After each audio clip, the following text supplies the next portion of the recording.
Troy and I started collaborating as part of a National Science Foundation-funded engineering research center called IoT for Ag. In this center, we aim to develop new types of sensors for precision agriculture.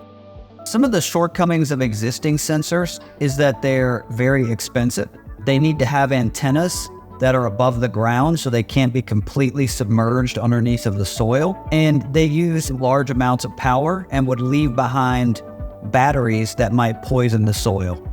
And so we were really trying to change the way people think about sensors for agriculture by developing sensors that are disposable and only last for a single growing season. Printing is an age-old technique. We use it all the time to print inks and text, but you can also print metallic materials to make low-cost sensors in high volume.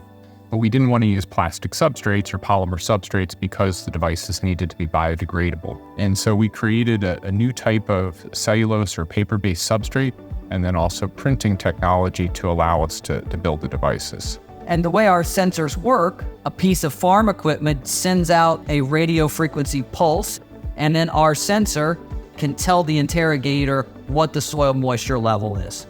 As we try to produce more food with limited resources, using water and fertilizers as efficiently as possible is going to become increasingly important. Currently, soil moisture is typically measured at about a sensor per acre, and that's just not enough spatial density to be able to capture the complexities in irrigation and the water being delivered to various plants within that acre.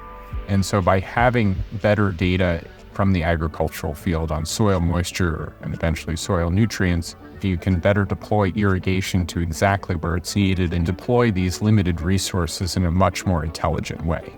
But also, this type of biodegradable low-cost sensor can be used in other IoT applications. Internet of Things, the essential idea is that you're placing sensors in fairly high density.